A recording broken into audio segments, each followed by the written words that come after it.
Online classes में आप सभी लोग का स्वागत है। ये है, अभी आपने यूनिट और एरर के बारे में पढ़ा। आज हम लोग सीखने जा रहे हैं डायमेंशन के बारे में। देखिए, डायमेंशन होता क्या, इस बात को आप समझिए। डायमेंशन क्या होता है? डायमेंशन का मतलब होता है बनावट। एक तरह से आप बोलिए कि आखिर किसका डायमेंशन का है, तो उसकी बनावट, उसकी किस प्रकार का उसका बनावट है, कैसा उसका स्ट्रक्चर है, इस पर हम लोग डिस्कस करते हैं। फिजिक्स में अगर हम किसी भी चीज़ की अगर बात करते हैं तो स्ट्रक्चर को डिफाइन करने के लिए उसके यूनिट की ज़रूरत पड़ती है। किसकी ज़रूरत पड़ती है? उसके यूनिट की।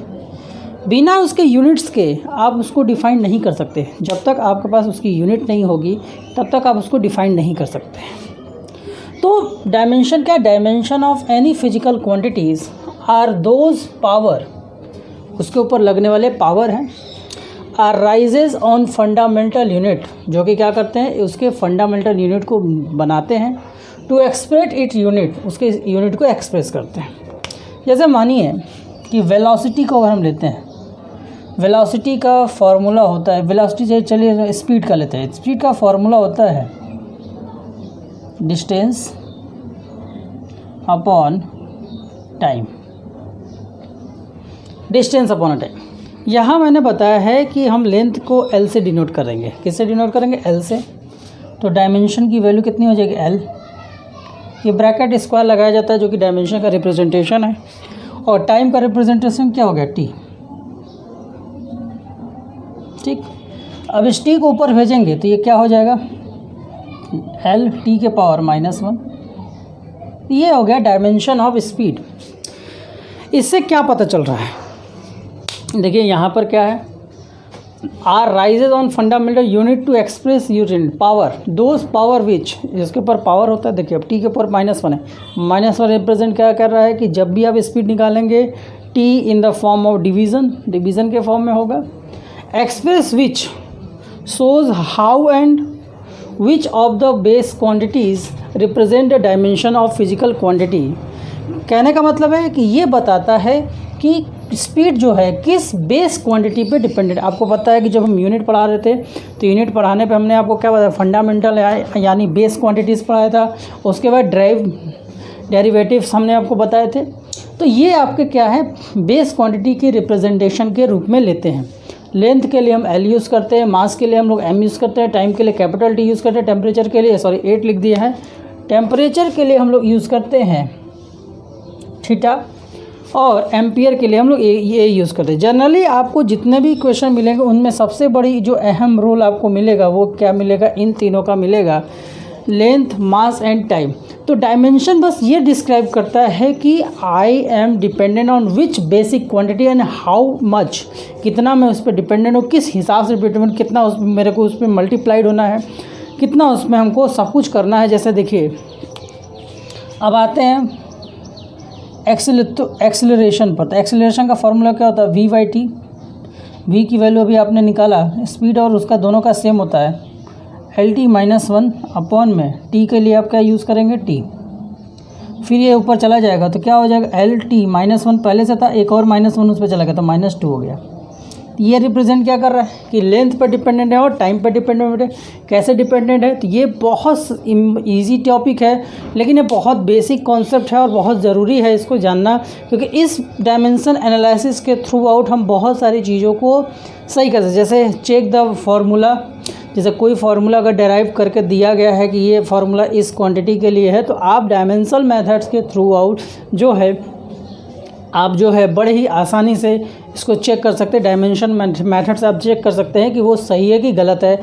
इसके अलावा बहुत सारे फार्मूला आप क्रिएट भी कर सकते हैं। बहुत सारे फिजिक्स के जो फार्मूले प्रूफ होते हैं वो डायमेंशनल मेथड के थ्रू आउट हो जाते हैं। तो डायमेंशन को बस एक तरह से समझिए, एक तरह से ही आपका पता और एक तरह से आपका पूरा एड्रेस बताता है। कि जैसे मैं पूछूँ कि आप कहाँ रहते हो, तो आप बोल दें मैं ज़मीन पर रहता हूँ। ऑब्वियसली सी बात है, आप ज़मीन पर रहते हो, लेकिन कहाँ रहते हो? तो बोलोगे कि मैं भारत में। भारत कोई छोटा जगह तो है नहीं। हाँ, तो जगह के हिसाब से हम अपने प्लेस को, मतलब ये एक तरह से आपका पूरा एड्रेस बताता है कि आप कहाँ पर हो। लेकिन डायमेंशन एक, जैसे मैं बोलूँ कि मैं 80 पे रहता हूँ, मैं 80 पे रहता हूँ, तो 80 भी एक छोटा इलाका नहीं, लेकिन 80 के फलाने गली के इस मकान नंबर में रहता, तो अब मैं बोलूँगा तो वो यूनिट हो जाएगा। तो जैसे यहाँ पर ये क्या है, ये आपका डायमेंशन है। और इसी डायमेंशन को, लेंथ को हम अगर मीटर से मेज़र कर दें और समय को हम लोग सेकंड से मेज़र कर दें तो ये आपका हो जाएगा यूनिट। अब लेंथ की जगह कोई भी यूनिट हो जाए, जैसे मान लीजिए लेंथ की जगह हमने सेंटीमीटर रख दिया, तो ये भी अलग अलग चीज़। यूनिट क्या होता है? Exact location, exact time, exact value बताता है, जबकि डायमेंशन क्या, उसका आइडिया बताता है कि इसी आइडिया पर वो डिपेंडेंट है, इसके अलावा और किसी आइडिया पर वो डिपेंडेंट नहीं है। समझ में आया? तो डायमेंशन बहुत ही ज़रूरी चीज़ है। डायमेंशन को याद करना होगा, डायमेंशन का बहुत सारे फार्मूला निकालना होगा। अभी हम आपको फाइंडिंग द डायमेंशन फार्मूला भी निकालना सिखाएंगे। जैसा अभी आपने देखा, इसको चलिए नोट कर लीजिए।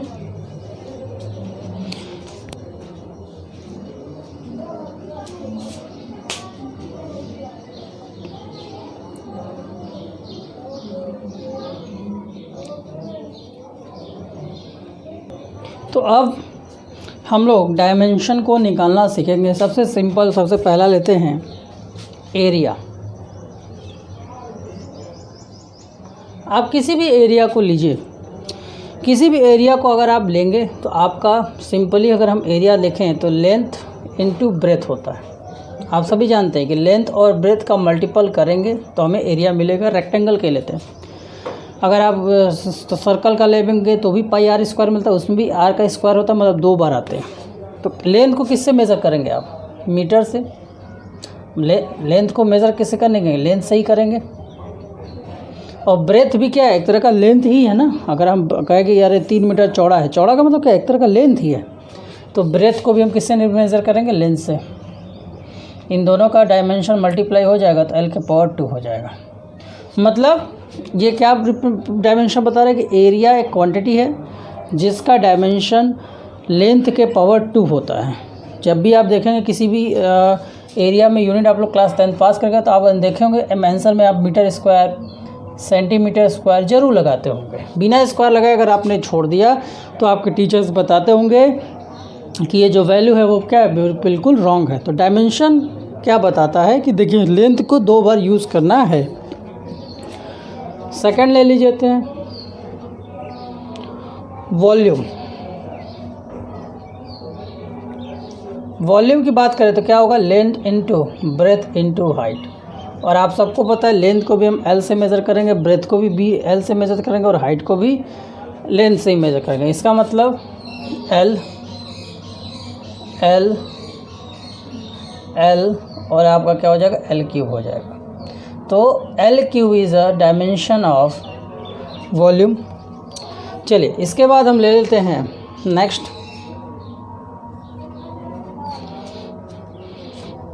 लेते हैं वेलोसिटी और स्पीड। इसके और डायमेंशन में स्पीड भी एक ही डायमेंशन होता है। दोनों में अगर हम सिचुएशन को देखें तो एक का होता है डिस्प्लेसमेंट अपॉन टाइम और दूसरे का होता है डिस्टेंस अपॉन है। और डिस्प्लेसमेंट हो या डिस्टेंस हो, दोनों को अगर मेज़र किया जाता है तो मीटर में ही मेज़र किया जाता है, मतलब लेंथ में ही मेज़र किया जाता है। तो डिस्टेंस को हम लोग किस में मेज़र करेंगे? लेंथ में ही मेज़र करेंगे। टाइम को किस में मेज़र करेंगे? टी में मेज़र करेंगे। और आपका क्या हो जाएगा? ये LT-1। चलिए नोट करते रहिए। इसी तरह अगर हम फोर्थ पर आते हैं, एक्सेलरेशन पर आते हैं हम लोग। किस पे आते हैं? एक्सेलरेशन पे अगर हम आए तो एक्सेलरेशन क्या होता है भाई? एक्सेलरेशन क्या होता है? Velocity upon time. वेलोसिटी आपके पास पहले से है,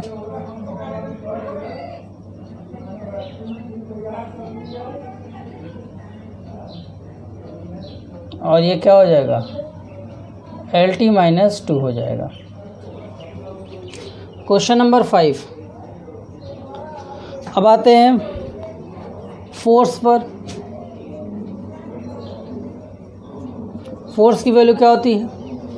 मास इनटू एक्सेलरेशन। मास को हम लोग किससे रिप्रेजेंट करेंगे? m से। और एक्सेलरेशन को भी आपने पढ़ा MLT-2। ठीक, चलिए नेक्स्ट, वर्क। वर्क का क्या होता है? F into D. Force into displacement. Force का डायमेंशन आपके पास है MLT-2 और D का कितना है भाई, D भी एक तरह का डिस्टेंस है तो L हो जाएगा, दैट इज़ ML2T-2। तो कहने का मतलब है कि आपका डायमेंशन, और डायमेंशन एक ऐसा टॉपिक, ये जो टॉपिक अभी आपने पढ़ा है, एक चैप्टर है, इसके बारे में बस आपको ये जानना है कि इसमें होता क्या है, कैसे हम इसको यूज़ करते हैं। तो डायमेंशन का एंड नहीं है, आप जैसे जैसे फिजिक्स के चैप्टर्स को पढ़ते जाएंगे वैसे वैसे न्यू डायमेंशन आते जाएंगे। आपको दिख रहा है कि डायमेंशन निकालने के लिए हमें फार्मूले की ज़रूरत पड़ती है। जब तक हमारे पास फार्मूला नहीं होगा तब तक हम जब तक हम जो है उसको नहीं निकाल सकते। तो सबसे इम्पॉर्टेंट है फार्मूला। अभी तो ये जो जितने भी आपने फार्मूला दिखाया मैंने, ये आपके प्रीवियस क्लासेस में आप लोगों ने इसको पढ़ा हुआ है, इसलिए आपको ये समझ में आएगा। जैसे जैसे आप नया इस क्लास में एंटर किए हैं तो आपको नए नए टॉपिक्स मिलेंगे, नए नए फार्मूले मिलेंगे, और हर फार्मूले में आपको डायमेंशनल एनालिसिस देखने को मिलेगा। अब आते हैं पावर पर।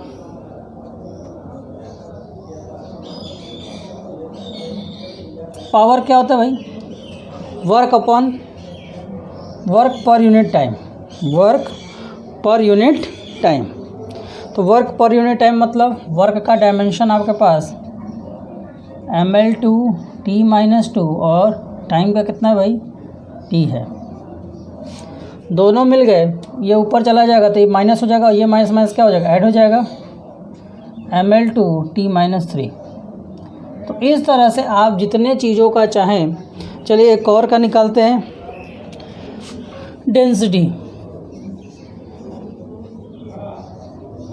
डेंसिटी का फॉर्मूला क्या होता है, मास अपॉन वॉल्यूम।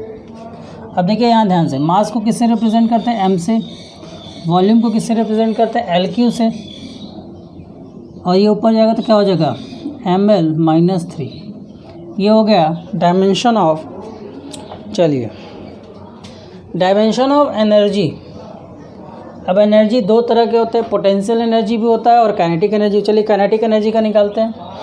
वैसे आपको मैं बता दूं, आपने पढ़ा होगा क्या, एनर्जी और वर्क का यूनिट सेम होता था, इसका मतलब डायमेंशन भी सेम होगा। देखिए कर का देखते हैं क्या होता है, 1/2 mv²। अब ध्यान दीजिए, डायमेंशन में सिर्फ यूनिट से लेना जाता है, उसके न्यूमेरिकल वैल्यू से हमें कोई लेना देना नहीं होता है। तो यहाँ m को तो हम m से ही मेज़र करेंगे, और v का हम लोग निकाल कर बैठे हुए LT⁻⁻1, और ये क्या हो जाएगा, LT-1 के पावर 2, और ये आपका क्या हो जाएगा, ML2T-2। क्लियर है। तो देखिए वर्क का और एनर्जी का सेम आया। अब आप एनर्जी को उठा के, मान लीजिए पोटेंशियल एनर्जी भी अगर हम लेते हैं तो पोटेंशियल एनर्जी का भी फॉर्मूला क्या होता है, mgh होता है। m क्या है आपका, मास है। g आपका क्या है, एक तरह का एक्सेलरेशन है। तो एक्सेलरेशन चाहे वो ग्रेविटेशनल हो चाहे कोई हो, दोनों की वैल्यू सेम टू सेम आएगी। g की जगह पे आप कहीं रुकेंगे, ठीक है। और h क्या है, हाइट है, हाइट इज मीटर। लेंथ को हम लोग किससे मेजर करते हैं, l से। आपका देख लीजिए क्या हो गया, ML2T-2। तो देखिए कम से कम कुछ डायमेंशन आपके पास दिए जाएंगे जिसको आपको याद कर लेंगे तो आपके लिए बेनिफिट होगा। जैसे कि फोर्स का ही जितने मैंने अभी आपको लिखवाया है, इतने डायमेंशन तो आपको मोस्टली याद होने चाहिए। नॉर्मली ये आपको निकालने की ज़रूरत ना पड़े, लेकिन अब जैसे जैसे नए फार्मूला क्रिएट होंगे वैसे वैसे डायमेंशन जो होगा वैल्यू बढ़ता जाएगा। तो चलिए इसको नोट कर लेते हैं, फिर हम आते हैं डायमेंशन के अगले टॉपिक पर। अब आपको डायमेंशन निकालना आ गया होगा, चलिए नोट कर लीजिए।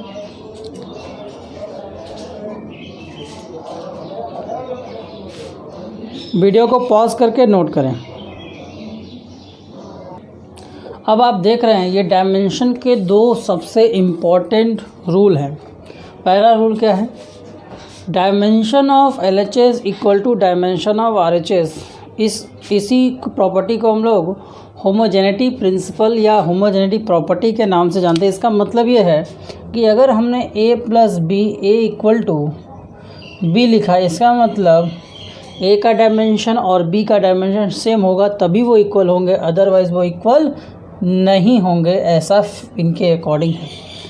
अब same dimension add and subtract to each other, मतलब कि एक जैसे डायमेंशन होंगे तभी वो ऐड होंगे, नहीं तो ऐड और सब्ट्रैक्ट, मल्टीपल और डिवीज़न डिफरेंट डायमेंशन कर सकते हैं लेकिन अगर उनको आपस में ऐड करना है तो अगर वो ऐड हो रहा है तो इसका एक ही मतलब है कि वो दोनों डायमेंशन सेम है। जैसे मान लीजिए कि हमने कोई एक क्वांटिटी फाइंड किया जिसका वैल्यू है a प्लस बी, तो a प्लस बी अगर हम निकाल सकते हैं तो इसका मतलब होगा कि डायमेंशन ऑफ a और डायमेंशन ऑफ b सेम होना चाहिए।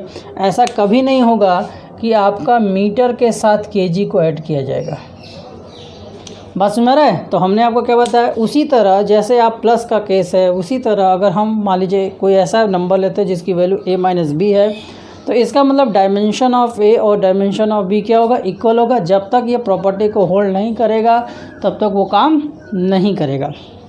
ठीक है, तो ये दो प्रॉपर्टी बहुत ही इम्पॉर्टेंट, दो नेचर हैं जो बहुत ही इम्पॉर्टेंट है जिसको आपको याद। इसके अलावा आप बहुत सारे नेचर्स बनाना चाहे बना सकते, लेकिन ये मेन दो हैं, इसी से सारे का नियम जो बन सकता है। इन दोनों को नोट कर लीजिए। फिर आते हैं एप्लीकेशन ऑफ डायमेंशन पर।